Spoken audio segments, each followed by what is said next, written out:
Olá pessoal, meu nome é Ângelo e eu quero compartilhar com vocês uma meditação que eu fiz, né, na Bíblia e que me chamou muita atenção e nessa leitura, né, me fez entender uma relação entre o Senhor Jesus, né, ou seja, o ato da crucificação e ressurreição dele com a, os utensílios, né, que pertencia ali ao tabernáculo, ou seja, né, o tabernáculo, como a própria Bíblia, né, nos direciona, ele estava apontando para Cristo, né, ou seja, o tabernáculo e Cristo eles têm uma relação.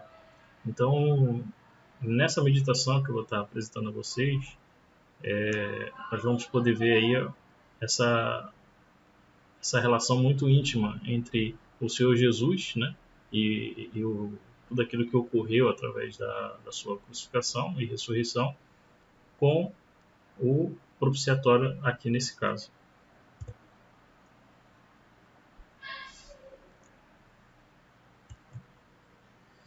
Mas antes de começar a expor, né, os textos, né, eu quero dizer aqui que, independente da que vocês acreditarem ou não, ou concordarem com aquilo que eu vou estar expondo, né, que é o meu entendimento, aquilo que eu entendi, essa, esse, esse compartilhamento, né, dessa meditação, ela não é um critério para ser salvo, tá? Você acreditando ou não, concordando ou não, isso não vai interferir em absolutamente nada na sua salvação. Claro, desde que você faça aquilo que é devido fazer para que você preserve a sua salvação, né? Mas, como eu achei interessante, né, aquilo que eu creio que o Senhor Jesus me deu de entendimento, então eu quero compartilhar também com vocês. E, né, para a gente iniciar, eu quero deixar aqui esse texto, né, que eu acho que muito interessante, que Paulo, né, ele fica impressionado ali com a postura dos bereanos, né, muito diferente dos de Tessalônica, em que os bereanos eles não aceitavam de imediato, né, ou seja, eles não aderiam de imediato àqueles ensinamentos que eles estavam se recebendo ali dos apóstolos, mas antes eles examinavam, né, as escrituras todos os dias, né? Então, só para ficar claro aqui, né, que a Bíblia ela diz que eles examinavam, né, que é muito mais do que simplesmente ler. Às vezes as pessoas leem, mas elas não examinam, elas não estudam, né? E a Bíblia ela foi feita para isso, para a gente estudar, não foi feita para a gente ficar com ela aberta, né, numa estante ou simplesmente para ser usada no momento em que a pessoa está angustiado e triste, né, que aí a pessoa pega lá como se fosse uma espécie de analgésico e pega um salmo, né, ou uma passagem lá para massagear a seu ego, né, a sua suprir aquela sua necessidade naquele momento. Mas ela não tem aquela prática de procurar interagir mais com as sagradas escrituras e buscar compreender mais o Deus a qual ela é de servir. Então fica aí esse ensinamento aí, né, esse exemplo a ser seguido aí pelos bereanos. Então vamos lá. O objetivo aqui desse estudo é compartilhar com vocês um entendimento, né, como eu havia dito, a respeito de uma passagem lá do texto de João, né, do Evangelho de João, onde ele fala daquele momento ali em que Maria e os discípulos, né, foram até o sepulcro onde Jesus havia sido sepultado.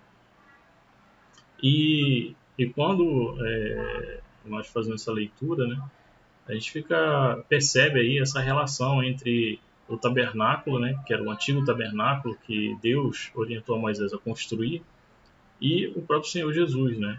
E como a Bíblia fala, né, até mesmo tem um texto aqui de Hebreus, que tudo aquilo que era feito na lei eram sombras, né, do que estava por vir. Ou seja, tudo aquilo que foi feito na antiga aliança apontava para Cristo, ou seja, ele se cumpriu em Cristo. em Cristo foi cumprido aquilo. E aí tem um texto aqui de Hebreus 10:1, né? Onde ele fala aqui, né? Ora, visto que a lei tem sombra dos bens vindouros, né? Apontando aqui para o Senhor Jesus e as coisas que o Senhor Jesus ensinou. Então, mais aqui alguns outros textos, né? Onde fica claro isso, né? Você vê que o próprio Senhor Jesus, né? Ele nasceu sob a lei, né? Na verdade, o período em que Jesus estava ali evangelizando, veio, né, na forma de homem, né, e ali pregou o evangelho, ele estava ali sob ainda os rudimentos da lei, né? A nova aliança, ela passa a valer a partir da crucificação de Cristo. Mas em todo momento em que Cristo, né, na sua forma humana, esteve vivo, ele viveu ali cumprindo e ensinando como cumprir a lei. Tanto que ele diz aqui, né, no texto de Mateus, né, que ele não veio revogar a lei, né, ou seja, ele não veio ignorar a lei, mas ele veio cumpri-la, né? Até porque a lei e os profetas, elas falam de Cristo, né? Elas levam para Cristo. E a lei, né, ela teve a sua importância, né? Paulo, ele explica muito sobre isso, né, no livro de Gálatas, né? Eu não coloquei aqui todos os textos, mas eu coloquei um aqui em que ele fala, né, que a lei, né, nos serviu de aio, ou seja, a lei ela serviu como um tutor. É como se Paulo aqui estivesse dizendo assim que o povo de Deus da antiga aliança eram como crianças e precisavam de alguém para direcioná-los até eles chegarem à maturidade e poderem receber aquilo que havia sido prometido para eles, né? Então, a lei ela serviu de tutor para conduzir-nos até Cristo, né? E é que ele fala, né, a fim de que fôssemos justificados por fé. Então, assim, vale a pena aí meditar em outros textos aí da Epístola de Paulo aos Gálatas. Para contextualizar aqui um pouco, né, e a gente entender, eu poder deixar de forma clara assim, o meu entendimento a respeito dessa relação entre o propiciatório e o Senhor Jesus, eu vou expor alguns textos aqui onde fala a respeito do que é o propiciatório, né? Às vezes as pessoas elas ouvem falar da Arca da Aliança, e também muitas das vezes a pessoa não tem ainda não teve a curiosidade de meditar nos livros do Antigo Testamento, né, como Levítico, Êxodo, com um pouco mais de detalhes, né, assim como os bereanos, né, não examinaram assim com detalhes aquilo que estava sendo dito ali, né. Às vezes a pessoa se preocupa mais em ler alguns outros livros da Bíblia, mas não os demais, né. E, na verdade, todos eles, né, é interessante a gente ter uma afinidade com todos eles. Então, o propiciatório, na verdade, ele era a tampa da Arca da Aliança, né? Que foi algo que o Senhor Jesus orientou ali a Moisés construir, e ele servia como a tampa, ali onde nessa mesma tampa, né, era feito ali, fazia parte dele aqueles dois querubins, né, que ficavam ali acima da arca, né? Então, aqui tem um texto aqui de Êxodo, né, que diz aqui, né, farás também um propiciatório de ouro puro, né? E aí que ele dá as dimensões, né? Isso aqui está no livro de Êxodo 25:17. Também aqui ainda no livro de Êxodo também tem aqui, né? Porás o propiciatório em cima da arca, né? Então você vê que ele ficava ali com uma tampa, né? E qual era a finalidade desse propiciatório? O propiciatório era o lugar onde o sumo sacerdote, uma vez por ano, ele fazia ali a expiação pelo pecado do povo, né, da nação ali, né, de Israel, e também fazia expiação pelos seus próprios pecados, né? Então, uma vez ao ano, o sumo sacerdote ele entrava no Santo dos Santos, onde ficava ali a Arca da Aliança, e sobre o propiciatório ele fazia ali, né, ele pingava ali 7 vezes, né, com o dedo, o sangue, né, do animal que era morto, né, lá no altar de bronze, né, que ficava na parte externa do tabernáculo, né, no átrio, né. Então aqui em Levítico, né, 16, ele diz, ó, tomará o sangue do novilho, né, e com o dedo aspergirá sobre a frente do propiciatório, e diante do propiciatório aspergirá 7 vezes do sangue com o dedo. esse a ordenança do sacrifício, né, da ação, que a expiação pelo pecado do sumo sacerdote de sua casa. Mas ele também tinha que fazer a expiação pelo o povo, né? Então ele fala aqui, ó, depois imolará o bode da oferta pelo pecado, que será para o povo, e trará o seu sangue para dentro do véu, e fará com o sangue como fez com o sangue do novilho, ou seja, a mesma coisa que ele fez aqui, ó, aspergir 7 vezes do sangue, né, com o dedo. E ele fala aqui, ó, aspergê-lo-á no propiciatório e também diante dele. Então, o propiciatório era o lugar onde se depositava ali, né, se aspergia o sangue. Então, fixa bem essas informações, porque ela é muito relevante, né, para a gente fazer essa relação aí entre Cristo e essa parte aqui da arca. Então, um outro detalhe, né, que existe aí no propiciatório, né, é o fato de que Deus, né, ordenou, né, o Senhor ordenou para Moisés que se fizesse 2 querubins de ouro, né? Então, ó, veja esse detalhe aqui, ó, Deus falando aqui, tá em Êxodo 25, 18 a 21. Fará 2 querubins de ouro, né? E esses querubins eles vão ser colocados, ó, nas 2 extremidades do propiciatório. Um querubim na extremidade de uma parte e o outro na extremidade de outra parte. Então, esse detalhe aqui que é bem interessante, né, para poder você compreender a visão, né, do que eu quero compartilhar com vocês, né, nessa relação entre Jesus e o propiciatório. Né? Então, isso aqui está em Êxodo 25. Então, como já foi dito lá, né, a respeito, assim, uma breve explicação, né, do que era o propiciatório, agora vou mostrar para vocês qual foi o texto que eu li em João e que me remeteu, né, essa visão lá da arca da aliança e do propiciatório. No texto de João diz o seguinte, né, Maria, entretanto, permanecia junto à entrada do túmulo, chorando. Enquanto chorava, abaixou-se e olhou para dentro do túmulo, e viu 2 anjos vestidos de branco, sentados onde o corpo de Jesus fora posto, um à cabeceira e outro aos pés. Então, quando eu li essa passagem, veja que ela é bem interessante, porque o cenário que Maria, a visão que Maria está tendo ali, né, que é relatado por João, ela vê 2 anjos, né, e ambos estavam sentados justamente no lugar onde Cristo foi posto, né, e eles estavam numa posição, né, muito específica, né, um estava na cabeceira, ou seja, numa extremidade, e o outro aos pés, ou seja, os anjos eles estavam posicionados nas extremidades do local onde Cristo havia sido, né, colocado ali, né, o corpo dele havia sido colocado dentro do sepulcro. Então, quando eu li essa passagem, eu achei muito interessante, e como eu já tinha um pouco, né, de conhecimento a respeito dessa questão do propiciatório, então logo de imediato assim eu fiz essa associação, e eu acho que não foi à toa que Deus, né, o Espírito Santo inspirou João, né, a relatar esse evento. Né? Então, né, fica aquela pergunta, né? Por que os anjos estavam posicionados um na cabeceira e outro nos pés? Né? Seria isso algo irrelevante? Né? Será que isso não estaria transmitindo alguma mensagem para nós hoje? Né? Eu entendo que não foi relevante. Né? Ele tinha a sua relevância. Né?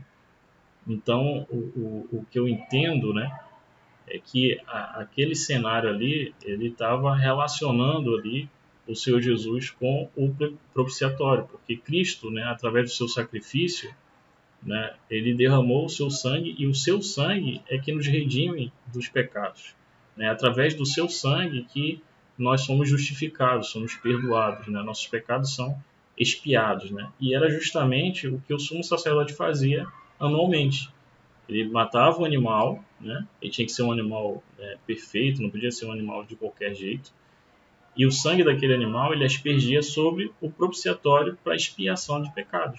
Então, Cristo, né, eu vou mostrar mais à frente, ele é o nosso sumo sacerdote. Ele também é visto como sumo sacerdote. Então, como sumo sacerdote, ele usou ele deu o seu próprio sangue né? Não um sangue de animal, mas o seu próprio sangue, o perfeito sangue.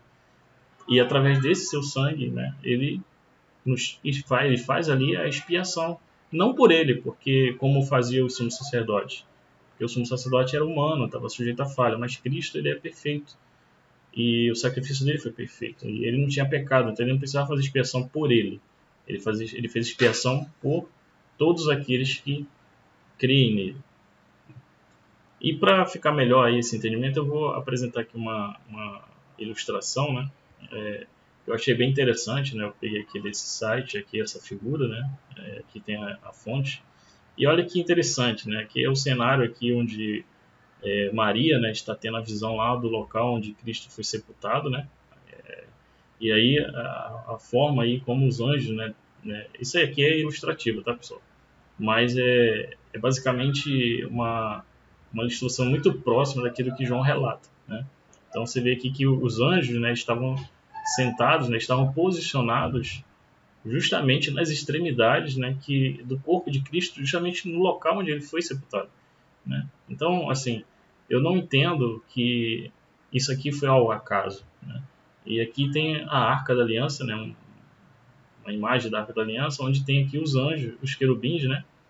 E eles ficavam ali nas extremidades da arca, né? E a sombra, né, das asas ali, né, era onde se aspergia ali o sangue, né, para expiação, e Deus respondia ali o sumo sacerdote nesse momento ali, né, se ele aceitaria ou não aquela aquela expiação ali que estava sendo feita.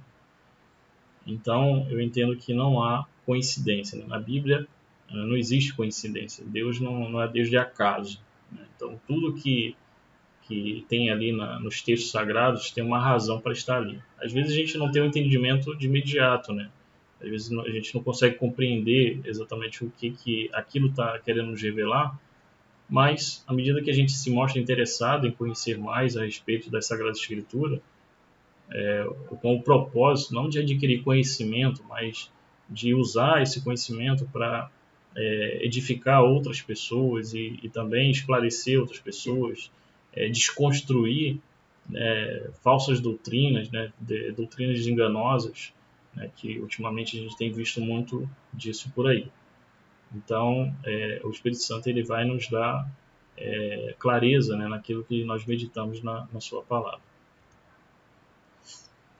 Então, aqui, né, já partindo para a conclusão, como eu já falei lá do início, né, eu não tenho intenção aqui de convencer ninguém a respeito do entendimento que eu tive ao ler essa passagem aí de João, né, mas quando fazemos, né, esse paralelo, né, entre o Senhor Jesus, né, e aquilo que se fazia na lei, né, no período da lei, né, relacionado ali ao tabernáculo, ao templo, então é muito evidente ali que em Cristo, né, se cumpre o que foi dito depois lá nas epístolas de Paulo e também na carta aos Hebreus, que é uma, é uma epístola que fala muito dessa relação entre a pessoa de Cristo, né, e aquilo que era feito na lei, né, como o sacerdote, como os sacrifícios, né, como o próprio tabernáculo. Então, em Cristo, Cristo é tudo aquilo, né? Tudo aquilo que ocorria na lei era sombra daquilo de Cristo, né? Então Cristo é a realidade. Por isso que hoje nós não precisamos ficar presos aos utensílios que antes tinham o seu significado sagrado, né? Mas tudo isso se cumpriu em Cristo. Então a gente não precisa mais ter esses utensílios como algo que pode ter algum efeito como era no passado, porque hoje temos Cristo. Hoje temos aquele que é a realidade de nossas vidas, né? As coisas do tabernáculo era algo que era uma sombra, né? Era uma preparação.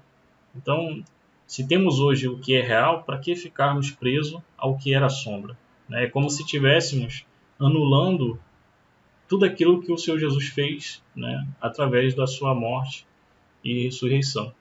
E isso é algo considerado como uma heresia, né? Se a gente for entrar nessa linha de entendimento, né? Então aqui para, né, a gente ver um pouco mais, né, a respeito dessa relação, né, eu pensei alguns textos aqui de Hebreus, onde fala aqui que Cristo, né, embora, só para vocês entenderem, aqueles que eram designados como sacerdote, eles tinham que vir da tribo de Levi e teriam que ser da descendência de Arão, né? Então, os sacerdotes, eles eram da ordem de Arão. Arão foi o primeiro sumo sacerdote, né? Então, era da linhagem de Arão que surgia os sumos sacerdotes e sacerdotes, né? Mas Cristo, embora ele era da tribo de Judá, ele se tornou um sumo sacerdote, ou seja, o sacerdócio de Cristo é muito maior do que o sacerdócio arâmico, né?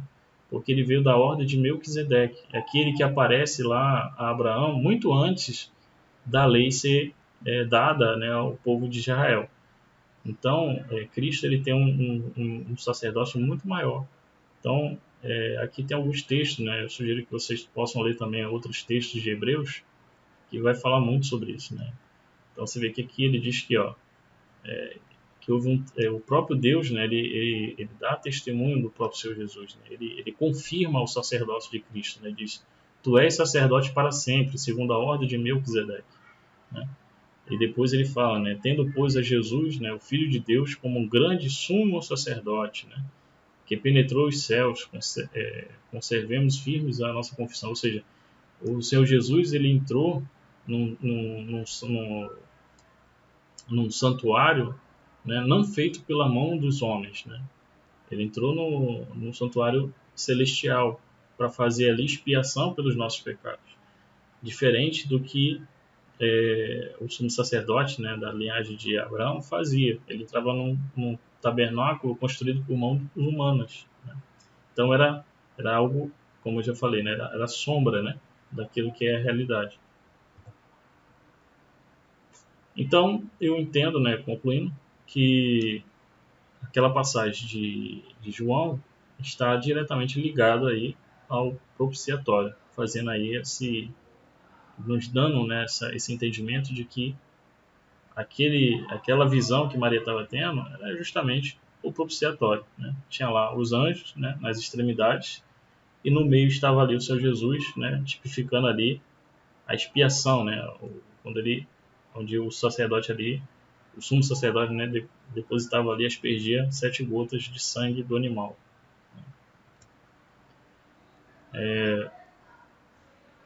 Então aqui tem mais um texto de Hebreus, né, que fala aqui, ó, que tendo sido, né, nós aqui, né, temos sido santificados mediante a oferta do corpo de Cristo, né, uma vez por todas, ou seja, por causa da perfeição, né, do sacrifício de Cristo, não precisava ficar como o sacerdote todos os dias fazendo ali, oferecendo um sacrifício de animais, né? Porque ele fala, aqui o próprio Hebreus ele fala que aquele sacrifício nunca, jamais podem remover pecados, né? Então era só algo, era uma prática que se fazia, mas efetivamente não se retirava pecado de ninguém. Mas o sacrifício de Cristo, sim, ele remove os pecados, né? Então eu espero aí que, né, esse compartilhamento aí tenha contribuído aí no crescimento espiritual de vocês. Como eu falei, né, esse entendimento não é um critério salvífico, né, não é uma coisa que impacta na sua salvação, mas é interessante que nós vemos interagir mais com os textos sagrados e aprender. Afinal de contas, a Bíblia, né, as Sagradas Escrituras, tem ali um manual para o ser humano, né, de como ele se relacionar com o próprio Deus. E aí eu deixo para reflexão aí, né, alguns textos, né, que incita aí, né, nos orienta a buscarmos ter um relacionamento melhor com a palavra de Deus, né? Pois existe a importância disso, né? E lá nos Salmos, né, diz que o bem-aventurado, né, ou seja, feliz é o homem, né, que não anda nos conselhos dos ímpios e não se detém no caminho dos pecadores, nem se assenta na roda dos escarnecedores. Antes, né, o seu prazer está na lei do Senhor, e na sua lei medita de dia e de noite. Então você vê que o salmista, ele está aqui, né, dando ele diz que o homem bem-aventurado, ele tem prazer na lei de Deus, ou seja, ele se regozija ao meditar nas Sagradas Escrituras, e o prazer dele é tanto que ele medita nela, né? Não é só uma leitura simples, mas é uma meditação, é como se você está ali desfrutando de algo muito prazeroso, né? E ele faz isso de dia e de noite, né? Em um outro momento, o salmista também diz que lâmpada para os meus pés é a tua palavra, né? E luz para os meus caminhos. Ou seja, quando nós nos apegamos às Sagradas Escrituras e buscamos compreender a palavra de Deus, o próprio Espírito Santo ele abre os nossos olhos. Isso nos ajuda, né, a tomarmos decisões mais assertivas, né? Porque como seres humanos, quando nós somos guiados pela nossa própria consciência, nossa própria inteligência, estamos sujeitos aí a cometer vários erros, né? E a probabilidade de errarmos é muito grande quando fazemos assim. Mas quando nós buscamos ter a direção da palavra, por meio da palavra de Deus, então nossos olhos são abertos, né? E a gente tem um pouco mais de claridade, né? Mais discernimento na hora de tomar decisões. E por fim o Senhor Jesus aqui, né? Ele diz o seguinte, né? Que se nós permanecermos na palavra, né, na minha palavra, né, sois verdadeiramente meus discípulos. Né? Porque como podemos dizer que somos discípulos, né, ou filhos de Deus, se nós não temos essa ligação, né, com a palavra de Deus, né? E quando quando se refere aqui à palavra, né, a palavra é o próprio Cristo, né? Porque ele diz, ó, e conhecereis a verdade, e a verdade vos libertará. Ultimamente, muitos usam esse texto, né, de forma desconexa, porque essa verdade aqui que é dita não é a verdade como sendo um ato de você não falar mentira, né? Mas sim a verdade Cristo, né? Então, quando ele diz conhecereis a verdade, é o mesmo que ele está dizendo assim: me conheçam. E quando vocês me conhecer, vocês serão libertos, porque Cristo é o nosso libertador, ele é o nosso salvador. Então, essa verdade que Cristo fala aqui, na verdade, ele está falando de si próprio. Ele é a verdade, ele é o verbo, né? Ele é a palavra. E através dele tudo foi feito, né? Então, fica aí essa meditação para vocês, né? E que o Senhor Jesus abençoe a todos. Eu espero que vocês, né, se vocês já têm o hábito de meditar, examinar as Escrituras, continue fazendo isso, pedindo direção. Eu sei que às vezes a gente lê textos e não consegue compreender, e às vezes parece até meio que cansativo, né, alguns textos, mas tudo é a nossa intenção, né? Um exemplo disso é o próprio profeta Daniel. Se ele não se mostrasse interessado em entender, né, o que estava acontecendo ali com ele, com o povo, né, na época do exílio babilônico, eu acredito que de maneira nenhuma Deus enviaria anjos, né, para dar a ele entendimento das visões que ele estava tendo. Mas como ele, né, propôs, né, a entender, a meditar, veja que ele meditava no livro, né, do profeta Jeremias, e ele teve ali o entendimento do porquê que estava acontecendo tudo aquilo na vida dele e do povo judeu ali naquele momento, né? Então, isso nos deixa o exemplo de que nós temos que também mostrar interesse pelas coisas de Deus, né? Por mais que pareça ser algo tão simples, né, mas é algo importante, né? Então, é importante termos essa familiaridade com os textos sagrados. Até porque, como é que a gente pode ensinar alguém se a gente não souber, né? É como lá no livro de Atos, né, tem uma passagem que um etíope, né, ele tinha acabado de adorar em Jerusalém, né? E mesmo após ele fazer isso, né, no caminho ele vinha lendo o profeta Isaías, mas ele não conseguia compreender, mas ele tinha sede em entender. E o Espírito Santo, vendo isso, enviou Filipe até ele. E quando o Filipe se aproxima lá da carruagem, lá onde ele estava, e pergunta se ele estava entendendo o que ele estava lendo, né?